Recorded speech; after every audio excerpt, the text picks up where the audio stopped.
Hello everyone, welcome back to my YouTube channel. So guys, आज हमारा topic या जो मेरा क्लासेस है वो है ओबीजी से फर्स्ट यूनिट, और यूनिट का नाम है introduction of ओबीजी, obstetric and gynaecology का यूनिट फर्स्ट है। क्लास फर्स्ट भी है मेरी ओबीजी की। सो स्टार्ट करते हैं यूनिट फर्स्ट डेफिनेशन से।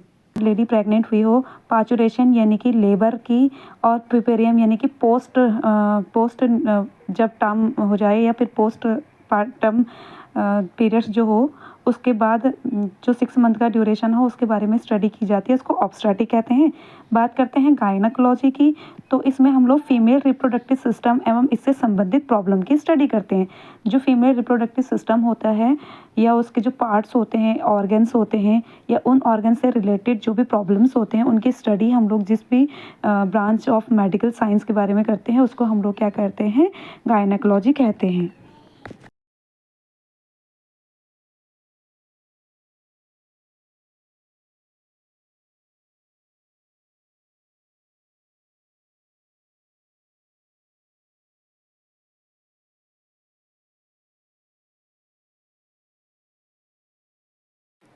नेक्स्ट टर्म्स आता है मिडवाइफ्स। तो मिडवाइफ्स एक ट्रेंड हेल्थ केयर प्रोफेशनल होती है जो वीमेंस की लेबर, डिलीवरी एवं उससे उसके बेबीज़ के बर्थ के बाद सहायता करती है। ठीक है, यानी एक पर्सन होती है जिसको पूर्ण रूप से ट्रेनिंग देते हैं, और जो हेल्थ केयर प्रोफेशनल से बिलोंग करती है, जो वीमेंस की लेबर के दौरान, डिलीवरी के दौरान या फिर उसके बेबीज़ को क्या करती है, हेल्प प्रोवाइड करती है आफ्टर द डिलीवरी।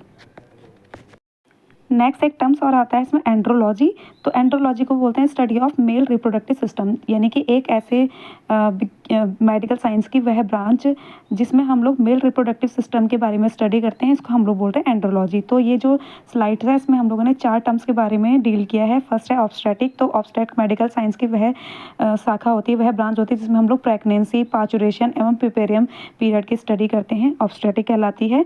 गायनेकोलॉजी जिसमें हम लोग फीमेल रिप्रोडक्टिव सिस्टम एवं उससे संबंधित प्रॉब्लम्स की स्टडी करते हैं, गायनोकोलॉजी कहलाती है। मिडवाइफ्स एक ट्रेंड हेल्थ केयर प्रोफेशनल्स होती है जो वीमेंस की लेबर, डिलीवरी में उससे बेबीज़ के बर्थ के बाद सहायता करती है, क्या कहती है, मिडवाइफ्स कहलाती है। एंड्रोलॉजी क्या होती है, हमारी study of male reproductive system क्या होती को क्या कहते हैं हम लोग, एंड्रोलॉजी कहते हैं। आई होप कि समझ में आया होगा। नेक्स्ट हमारी जो इस यूनिट में जो टॉपिक आता है वो है टर्मिनोलॉजी, यानी कि इस यूनिट में कुछ टर्म्स होंगे उसको हम डील करने वाले हैं।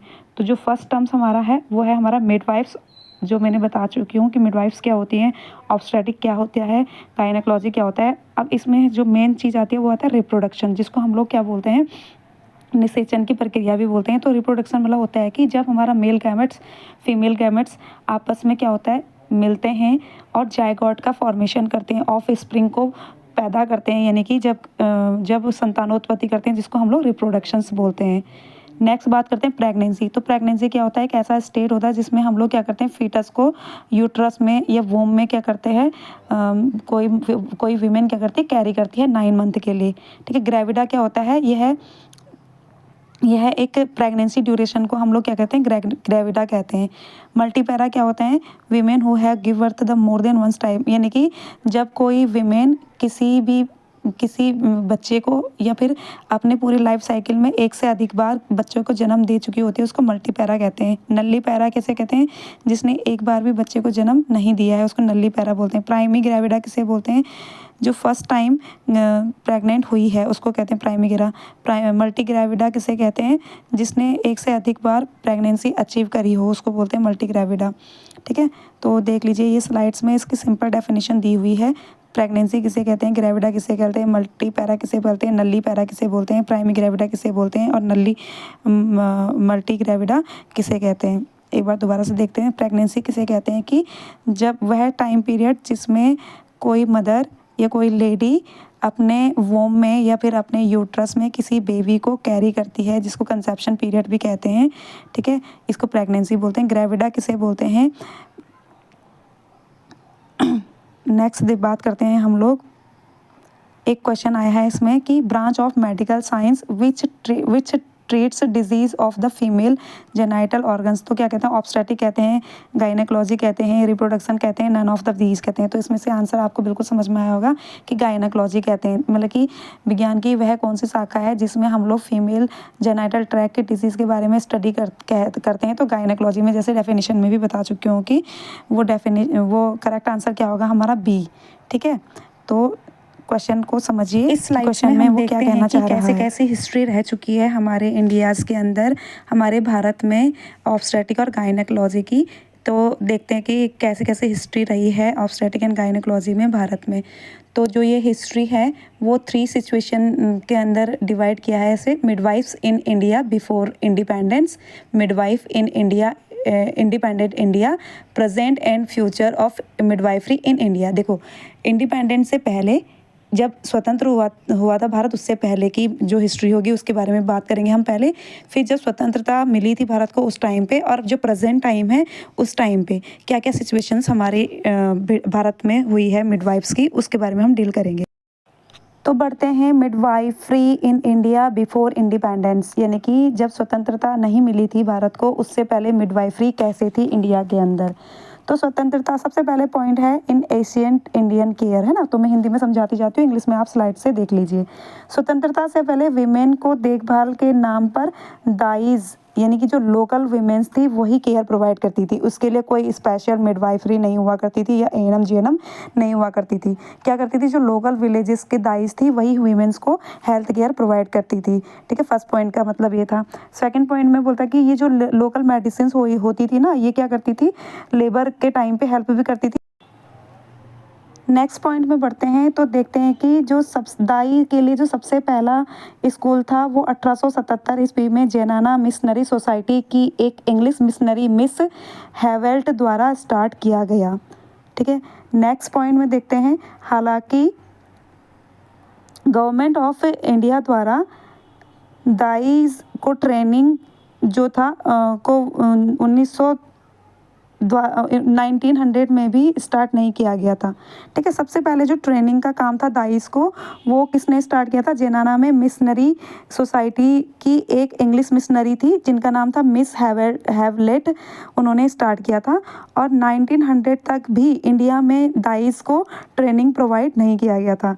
ठीक है, बट उससे पहले 1872 ईस्वी में, ठीक है, 1872 ईस्वी में इंडिया में कुछ क्रिश्चियन नर्सेस थे, उन्होंने क्या करवाया था, दिल्ली में नर्सेस के लिए 2 ईयर का ट्रेनिंग प्रोग्राम क्या करवाया था, उन लोगों ने प्रोवाइड किया था। ठीक है, मतलब कुछ क्रिश्चियन नर्सेस थे जिन्होंने इंडिया के नर्स को प्रमोट करने के लिए क्या करा था, इन द ईयर ऑफ 1872 में दिल्ली में नर्सेस के लिए 2 ईयर का नर्सेस ट्रेनिंग प्रोग्राम स्टार्ट किया था।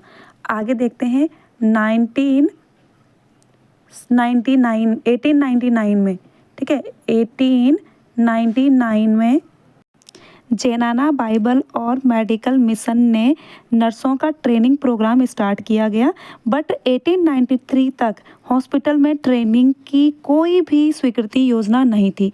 ठीक है, 1899 में जेनाना बाइबल और मेडिकल मिशन ने क्या करा था, नर्सों को ट्रेनिंग प्रोग्राम स्टार्ट किया था, बट 1893 तक कुछ भी ऐसी फैसिलिटीज़ हॉस्पिटल में नहीं थी जिससे हम लोग क्या कर सकें, नर्सेस को ट्रेनिंग प्रोवाइड कर सकें। ठीक है, फिर उसके बाद 1918 में क्या हुआ था, टाफरिन फंड की हेल्प से क्या हुआ था, सहायक नर्स मिडवाइफ यानी एएनएम को ट्रेनिंग प्रोवाइड करने के लिए क्या हुआ था, लेडी रेंडिंग स्कूल की स्थापना की गई थी। उसके बाद क्या हुआ था, जैसे ही हम लोगों ने एएनएम को ट्रेनिंग प्रोवाइड किया था, किसके द्वारा, अपने लेडी रेंडिंग जो स्कूल था वो ओपन करवाया था। उसके बाद 1926 में क्या हुआ था ना, लेबर के दौरान हम लोगों ने किन दाइस को इम्पोर्टेंस देना शुरू की थी, जिनको हम लोगों ने ट्रेनिंग दी थी, उनका पंजीकरण यानी कि हम लोगों ने नॉमिनेशन करना शुरू किया था। और उसके बाद हम लोगों ने क्या था, मद्रास नर्स दाइस का पंजीकरण उसमें ज़्यादा हुआ था। और क्या लॉन्च किया था हम लोगों ने, मद्रास नर्स दाइस अधिनियम लॉन्च किया था। ठीक है, उसके बाद 1936 में क्या हुआ था, फिर से डफरिन फंड ने क्या करा था, अपने जो हॉस्पिटल थे और हॉस्टल्स थे, नर्सिंग स्कूल थे, उनको क्या करा था अपना बनाने शुरू करे थे, जिससे क्या हुआ नर्सेस को बहुत सारा स्कोप मिला, नर्सेस में लोगों ने इंटरेस्ट दिखाना शुरू किया, नर्सेस में आना शुरू किया। ठीक है, ये कब हुआ था? और इसी प्रकार देखा जाए तो डफरिन फंड की हेल्प से इंडिया में इंडिपेंडेंसी से पहले ही बहुत सारा जो महत्वपूर्ण योगदान था नर्सेस को आगे बढ़ाने में, नर्सिंग प्रोफेशन को आगे बढ़ाने में, वो किसका था? डफरिन फंड का था। ठीक है, तो एक ये छोटी सी स्टोरी थी कि कैसे हमारे नर्सिंग की हिस्ट्री रही है इंडिपेंडेंसी से पहले, वो मैंने आपको एक ब्रीफली समझाने की कोशिश की है। आप इस स्लाइड्स को देख करके आराम से इसके नोट्स प्रिपेयर कर सकते हैं। चलिए बढ़ते हैं नेक्स्ट स्लाइड की ओर। अब इस समय हम बात करते हैं कि जब हमारा देश आज़ाद हो रहा था उस टाइम पर हमारी मिडवाइफ्स की क्या कंडीशन थी। इसमें फर्स्ट पॉइंट है कि 1946 में जो था वो क्या था, हमारा बोहर कमेटी ने क्या करा था, हमारे अच्छी मेडिसिन के ऊपर फोकस की थी। उन्होंने कहा था कि जो मिडवाइफ्स हैं या फिर जो लेबर के टाइम पे हमारी क्या होनी चाहिए, अच्छी मेडिसिन को यूज़ करना चाहिए। फिर 1955 में क्या हुआ था, हमारे जो सेठी कमेटी थी, उन्होंने क्या करा था, child and health care services के ऊपर बहुत ज़्यादा ध्यान दिया था। और उन्होंने क्या कहा था, जो हमारे हेल्थ केयर सेंटर्स थे उसमें जो एएनएम्स थी ना हमारी, उसमें क्या हुआ था, ट्रेनिंग करने की मांग दी थी। उन्होंने बोला था कि जितने भी हेल्थ केयर सेंटर्स थे उसमें जो भी हमारे हेल्थ केयर प्रोफेशनल्स थे या जो एएनएम वहाँ पर वर्क कर रही थी, उनको क्या करने के लिए बोला था, उन्होंने ट्रेनिंग प्रोवाइड करने के लिए गवर्नमेंट ऑफ इंडिया से मांग की थी कि इनको ट्रेनिंग देनी चाहिए। ठीक है, उसके बाद 1959 में क्या हुआ था, जो हमारे तकनीकी सलाहकार थे, ठीक है, जो हमारे मतलब टेक्निकल कंसल्टेंट्स जो जिनका नाम विशाप था, उन्होंने 2 प्रकार के नर्सेस स्टाफ की मांग की थी, जिसमें उन्होंने एएनएम प्लस में जेएनएम की मांग रखी थी या इनको सपोर्ट किया था। ठीक है, उन्होंने बोला था जेएनएम जो था वो कोर्स 2 साल का रखा जाएगा और एएनएम जो था वो 2 साल का कोर्स होगा और जो जेएनएम था वो 3 साल का कोर्स होगा। ठीक है, तो 1959 में ये कॉन्सेप्ट सामने आया था, जो रखा था हमारे जो टेक्निकल सलाहकार जिनको बोलेंगे, एडवाइज़र जो बोलेंगे, जिनका नाम विशाफ था, उन्होंने एएनएम और जेएनएम की सपोर्ट किया था। ठीक है, और बोला था कि एएनएम जो होगा वो 2 ईयर का होगा और जो जेएनएम होगा वो 3 ईयर का होगा। फिर देखा जाए, फिर आगे हम लोग बढ़े 1947 में ही क्या हुआ था, हमारा इंडियन नर्सिंग काउंसिल अपना इस्टेब्लिश हुआ था। क्योंकि 1947 में हमारा देश कंप्लीट रूप से आज़ाद हुआ था, तो सारी चीज़ें हमारे देश में 1947 के बाद ही हमें कंप्लीट रूप से मिली थी। तो 1947 में इंडियन नर्सिंग काउंसिल ने अपना पहला कदम उठाया था और उन्होंने क्या करा था, नर्सेस के लिए अपना सिलेबस रेडी करा था। ठीक है, मगर उस टाइम पे उन्होंने क्या करा था, एएनएम जेएनएम अलग नहीं किया था, उन लोगों ने सबके लिए एक जैसा ही सिलेबस रखा था। और उसकी जो न्यूनतम या फिर जो बोलो मिनिमम क्वालिफिकेशन रखी थी कि जो इस कोर्स को कर सकता है, वो रखी थी उन्होंने 10th पास, यानी कि 10th पास के बाद कोई भी नर्सिस कोर्स को कर सकता है। और इसका ड्यूरेशन रखा था उन्होंने 3 ईयर। ठीक है, उसके बाद धीरे धीरे इसमें अमेंडमेंट किया गया और उसके बाद 1975 में क्या हुआ था, करतार सिंह कमेटी ने रिकमेंडेड किया था कि जो एएनएम है उसको 2 वर्ष का किया जाना चाहिए और इसमें जो मतलब न्यूनतम शैक्षण योग्यता जिसको बोले एलिजिबिलिटी क्राइटेरिया, वो 10th रखी जानी चाहिए। ठीक है, उसके बाद अभी तक ये सेम चलता हुआ आ रहा है। करतार सिंह कमेटी ने 1975 में इस कॉन्सेप्ट को लाया था कि एएनएम की जो क्राइटेरिया होगा वो 2 और इसमें जो शैक्षणिक योग्यता होगी वो होगा 10th पास। अब प्रेजेंट टाइम की बात करें तो इसमें हमारा ट्रेन नर्सिंग मिडवाइफ्स आती हैं, जिसमें आरएन आरएम वाले आते हैं, यानी बीएससी नर्सिंग जिनके पास होता है, या फिर जो जेएनएम होते हैं, जनरल नर्सिंग मिडवाइफरी वाले, और दूसरे होते हैं इसमें एएनएम। ठीक है, तो जनरली हमारे पास बीएससी नर्सिंग जिनके पास 4 ईयर डिग्री कोर्सेज होते हैं, जेएनएम जिन पे 3.5 ईयर वाले कोर्सेज अवेलेबल होते हैं, जो बेसिकली स्पेसिफिक होते हैं हमारे नर्सेज से रिलेटेड। उसके बाद एएनएम वाले नर्सेज वाले होते हैं। ठीक है, तो ये सब चीज़ें क्या है हमारे प्रेजेंट टाइम पे हमारे नर्सेज को प्रमोट करने के लिए, ताकि हम अपने पेशेंट को better quality of care provide कर सकें। और इतने सारे चेंजेस हमारे इंडिया में, हमारे भारत में हुए हैं। ये हमारी हिस्ट्री है ऑब्स्टेट्रिक एंड गायनेकोलॉजी में, जब हमारे इंडिया आज़ाद नहीं हुआ था तब से लेकर अभी तक की। तो बहुत शॉर्टली इसको मैंने समझाया है। आई होप कि आपको समझ में आया होगा।